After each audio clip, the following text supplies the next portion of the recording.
Muy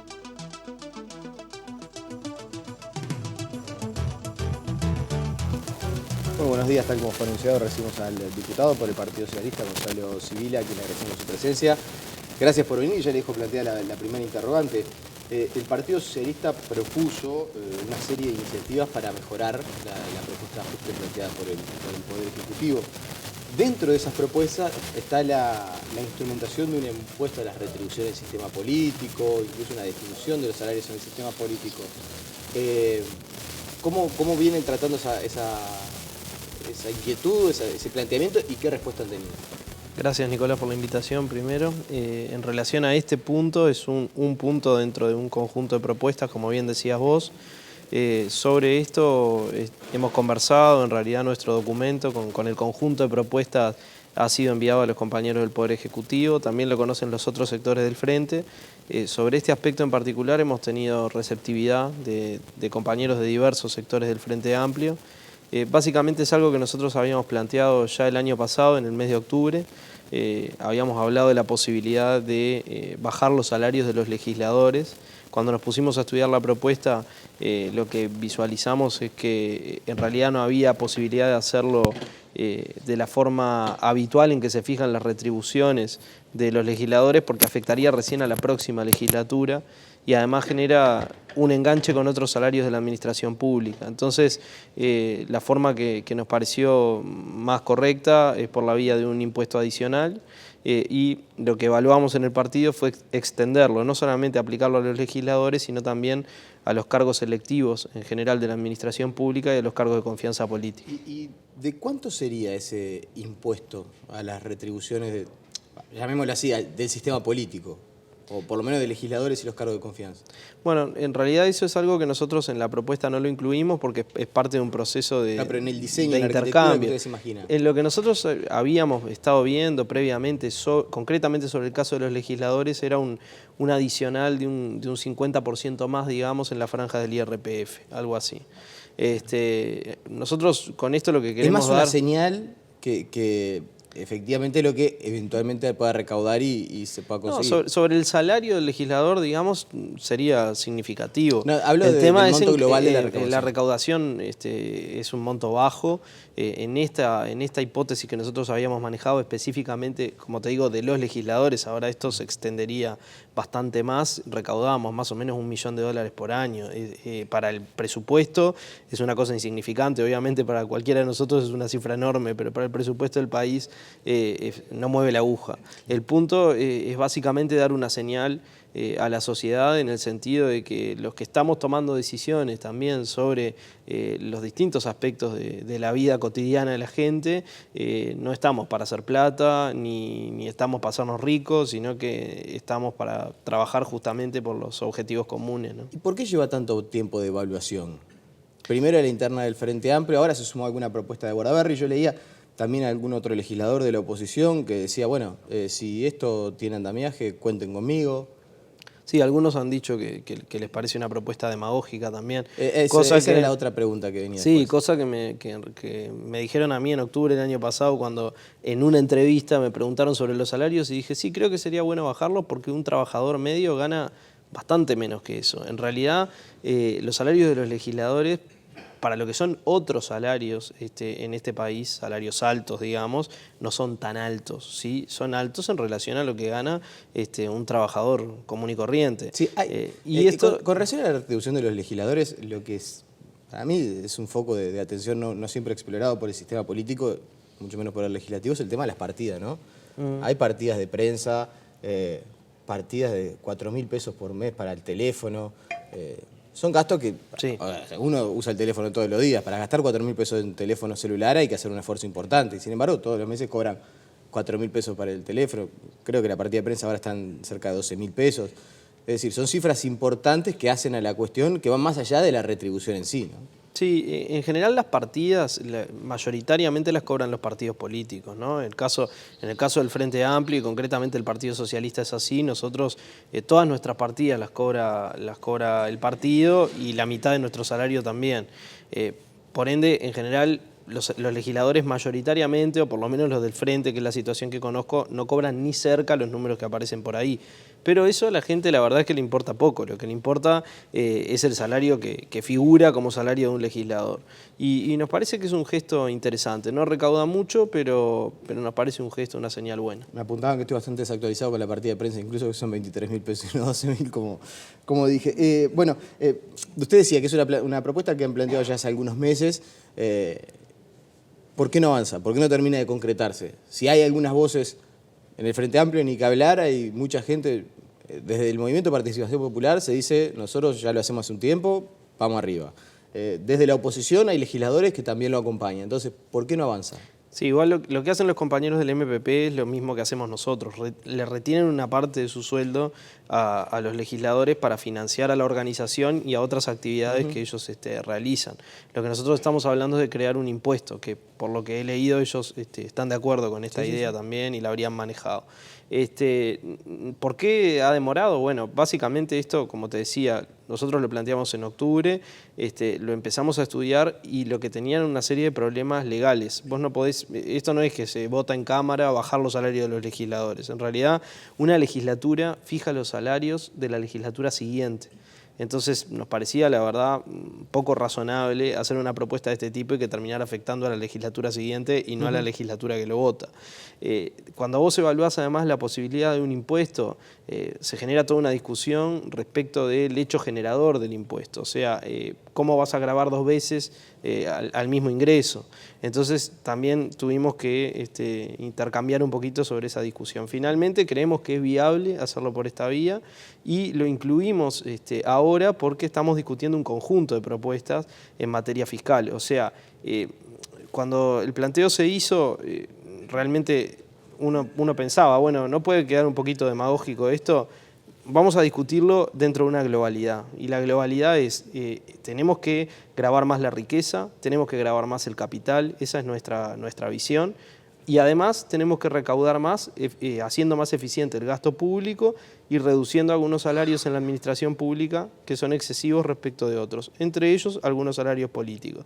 Y algunos que no son excesivos, que tributen también un poco más porque por el hecho de estar llevando adelante una tarea política, de representación o de confianza, se supone que el gesto de poder contribuir más al país es un gesto que debería reconciliar además a la política con la sociedad y que nos parece oportuno en el marco de un conjunto de medidas, no como una medida aislada, sino dentro de un conjunto de medidas. En lo concerniente al ajuste, yo sé que hay una reunión en el día de hoy que es bastante importante, el presidente con el secretariado, el diario El Observador menciona en esta jornada que hay un principio de acuerdo para atender algunas de las cuestiones que se estaban planteando desde el Frente Amplio, esto de empezar a gravar los sueldos a partir de 50.000 pesos, que haya una franja intermedia entre 50 y 167.000. Ahora, hagamos de cuenta que ese escenario no se concretara. Así como está la propuesta el día de hoy, ¿ustedes la votan? Nosotros discutimos en el seno del Frente Amplio y de su bancada y en función de lo que la mayoría resuelve, actuamos. Nosotros evaluamos esta propuesta que viene del Poder Ejecutivo. Lo que consideramos es que no es un ajuste de derecha, como se ha dicho por ahí, básicamente porque tiene en cuenta la progresividad del esfuerzo fiscal. O sea, tiende a gravar más a los que tienen más. Nosotros decimos esa característica hay que profundizarla, porque no se trata solamente de gravar más a los que ganan más en términos de ingreso salarial o de retribuciones de tipo salarial, aunque hay que decir que dentro de la escala del IRPF al trabajo hay rentas que no son de trabajo, hay utilidades de empresas encubiertas que se distribuyen sobre todo obviamente en la franja más alta, ¿no? Pero decimos, no es solo eso, sino que tenemos que profundizar los gravámenes a la riqueza, al capital, a las ganancias empresariales. La propuesta del Partido Socialista va en ese sentido, va a decir, bueno, profundicemos esta característica de progresividad, que la reconocemos en la propuesta, tratemos además de no afectar el gasto público. Nosotros somos de la idea de que retraer el gasto público en un contexto de desaceleración es una muy mala medida, generaría más enfriamiento, más recesión. Nuestro gobierno ha planteado que no va a afectar el gasto público sustantivamente, pero sí hay algunas propuestas de diferimiento de gasto. Y nosotros queremos analizar bien esas propuestas para que no afecten los objetivos del programa del Frente Amplio. Porque nos importa obviamente la situación fiscal, básicamente porque si el déficit se engrosa, para Uruguay va a ser mucho más costoso acceder al crédito, y eso es un problema de soberanía, ya le ha pasado a otros países y es muy complejo, pero nos importa también el cumplimiento del programa del Frente. Entonces, estamos pensando en esas dos claves: obtener recursos para mejorar la situación fiscal del país y obtener recursos para cumplir con los compromisos del programa. Para eso hacemos un conjunto de propuestas que tienden a mejorar la progresividad de este planteo que ha hecho el Poder Ejecutivo. Se la voy a plantear de otra manera. Me quedo con la primera frase. Usted dice, bueno, lo que se desarrolló el Frente Amplio nosotros lo vamos a acatar. Usted llega a esta entrevista y obviamente en su hábitat establece contactos, se llama por teléfono con compañeros de partido, con integrantes del Partido Socialista, de otras fuerzas políticas del Frente Amplio, y el ambiente, ustedes conocen, el run run, lo que muchas veces los periodistas accedemos a posteriori. ¿Qué posibilidades ve usted de que la propuesta de ajuste planteada se apruebe tal como está ahora?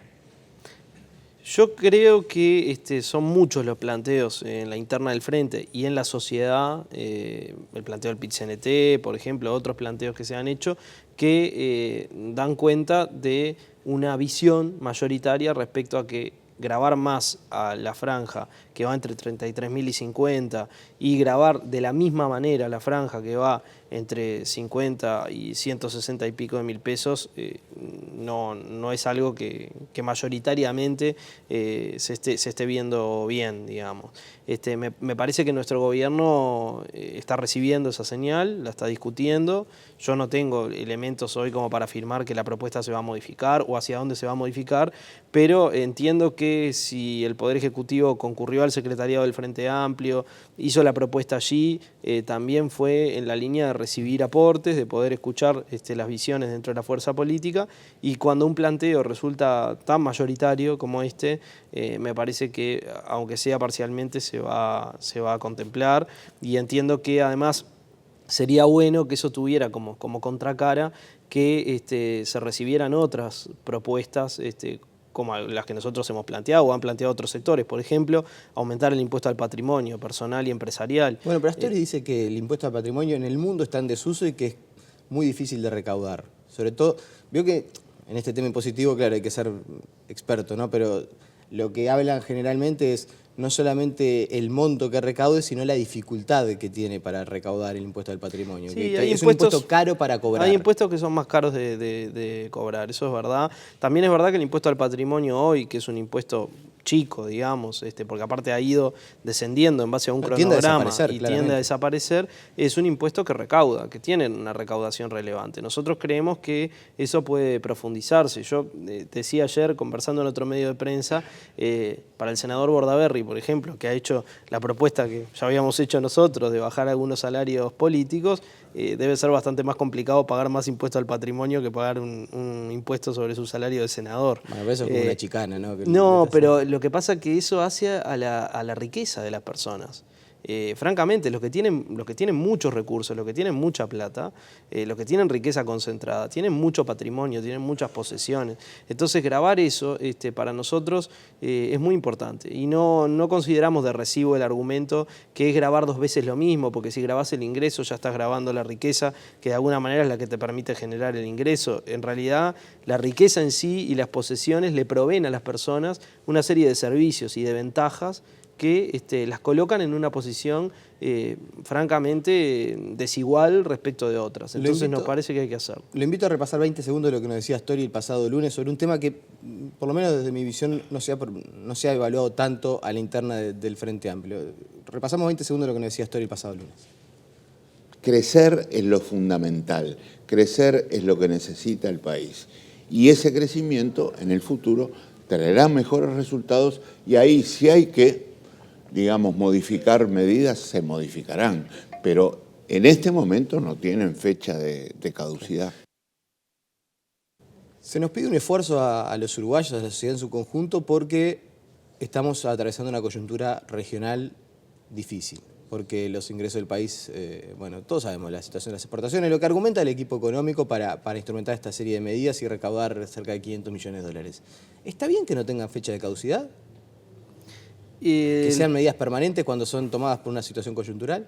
Yo entiendo que hoy poner una fecha de caducidad a una medida, en realidad es una previsión demasiado aventurada. Nosotros no sabemos exactamente cómo va a evolucionar el crecimiento de la economía, que esto es lo que planteaba el ministro recién. Pero además, dentro de las medidas que se puedan tomar, hay medidas que tal vez tengan que tener una fecha de caducidad y otras que no. Yo creo que si nosotros logramos aumentar el impuesto al patrimonio, que si nosotros logramos mejorar la recaudación por gravámenes a las rentas empresariales, si mejoramos la recaudación por gravámenes a las rentas financieras, eso yo no creo que tenga que tener fecha de caducidad. Digamos, me parece que mejora la reforma tributaria, que es positivo porque grava más a sectores que, si bien han ganado mucho y tienen mucho más capacidad contributiva de la que se ha explotado, digamos, a través del sistema tributario en estos años. Otra cosa son las medidas sobre los ingresos salariales, sobre los ingresos del trabajo, que me parece que era más a eso que vos también te referías, ¿no? O sea, si se le pide un esfuerzo adicional a un trabajador que gana 30 y pico de mil pesos, que nosotros estamos planteando que no se haga, pero supongamos a uno que gana 60, bueno, esa medida podría tener una fecha de caducidad en función de cómo evolucione la economía. Y sí, tal vez sí, el tema es que hoy lo que no tenemos nosotros es un dato concreto, bueno, y ya tenemos a la vista lo que fueron las previsiones previas, en realidad no se cumplieron, no tenemos un dato concreto de cómo va a evolucionar la economía en los próximos años, básicamente porque dependemos muchísimo del mercado internacional y del mercado regional. Yo comparto con el ministro que el crecimiento es fundamental, lo que nosotros decimos, y en realidad todo el frente y también el ministro, estoy seguro, comparte, es decir, nos importa el crecimiento con distribución, que es lo que hemos venido haciendo en estos años, y por ende nos importa la calidad del crecimiento. No queremos cualquier crecimiento. Claramente, ustedes, está bien, comparten esos lineamientos con el ministro, pero el ministro tiene otra postura, la que por lo menos plantean ustedes. Es decir, el ministro habla mucho de los equilibrios, de no afectar las inversiones, de no gravar demasiado a ciertos sectores de la sociedad porque son los que generan y dinamizan la economía. Entonces, en ese sentido, a Gonzalo Sibila le pregunto, ¿no? Al diputado socialista con su ideología, ¿se siente cerca de los planteamientos que realiza el ministro Astori? Es decir, ¿lo comparte como los de un compañero o muchas veces dice, estoy un poco en las antípodas de lo que dice el ministro? No, sin personalizar el ministro Astori, ¿no? Sino somos compañeros, de eso no hay duda. Somos compañeros, de eso no hay duda. Si los comparto, algunos los comparto y otros no los comparto tanto. No quiere decir que nosotros no consideremos que hay que estimular la inversión. Claramente, si no hay inversión, no hay crecimiento. Eso es un dato de la realidad. También creemos que hay que estimular el poder adquisitivo del salario, y es algo que hemos planteado hace pocos días. Aportamos unas propuestas sobre salarios y precios que van en esta dirección. Queremos que los trabajadores tengan mejores ingresos. Si algo nos reveló esta discusión es que tenemos un 60% de trabajadores que ganan menos de 18.000 y pico de pesos líquidos. Esos son salarios bajos. Tenemos que inyectar más recursos ahí porque tampoco es cierto que lo único que dinamiza la economía es el capital. En realidad, los que consumimos somos los trabajadores. La gran mayoría de los consumidores, no todos, pero la gran mayoría, somos trabajadores que vivimos de un salario. Y cuando los salarios mejoran, la gente consume más, eso estimula a su vez la actividad económica. Y en un momento en el cual los factores externos del crecimiento están complicados, inversión extranjera, crecimiento de los precios de nuestras materias primas, apostar al mercado interno nos parece fundamental. Entonces, ¿pero hay una conducción económica de izquierda en el Uruguay? Yo creo que sí, yo creo que sí. De hecho, esto ha sido uno de los pilares del gobierno del Frente Amplio. Hemos mejorado el salario real sostenidamente durante todos estos años. Yo creo que sí, que tenemos una política de izquierda y dentro de esa política está la política económica. La política laboral es una cara fundamental de la política del Frente Amplio y está atada a la política económica. Lo que nosotros decimos es, en un contexto en el cual se desacelera la economía, tengamos la capacidad de preservar esas conquistas y de ir a más. Entonces, como te digo, siento cercanía con algunos planteos y tengo diferencias con otros planteos. Eso no se le oculta a nadie y es parte de la vida de una fuerza política democrática y por eso hacemos propuestas alternativas en algunos planos. Me quedan 2 minutos y hay 2 temas que no quiero dejar de abordar. Uno, ¿está bien que el gobierno uruguayo haya adoptado una posición a favor de eventualmente que haya un referéndum revocatorio en Venezuela? Bueno, en realidad la posición del gobierno uruguayo sobre eso me parece que no nos ha quedado del todo clara, digamos. O sea, hubo una declaración con 3 cancilleres más, supongo que te referís a ese mensaje, Chile, Argentina y Colombia, en el cual lo que básicamente se dice es que hay que apostar al diálogo, a la negociación y a que se resuelvan las cosas en Venezuela por la vía de los instrumentos constitucionales, dentro de los cuales pone como ejemplo el referéndum revocatorio. A mí me parece que esa posición es una posición correcta. O sea, nosotros tenemos que aspirar, respetando la autodeterminación de Venezuela, a que los problemas de Venezuela se resuelvan en el marco de la Constitución venezolana. Y dentro del marco constitucional está la posibilidad del referéndum revocatorio que están promoviendo algunos sectores en Venezuela y que la Constitución venezolana habilita. Obviamente, para que el referéndum revocatorio sea posible, se tienen que cumplir con todas las condiciones que establece la Constitución de Venezuela. Cuando uno habla de un instrumento constitucional, habla del instrumento con todas sus condiciones, digamos, con todas sus reglas. Sí, juntada de firmas que, dicho sea de paso, Maduro no acepta, ¿no? Firmas Bueno, que Maduro no acepta. No, eso en realidad yo no lo interpreto así. O sea, yo creo que el gobierno venezolano...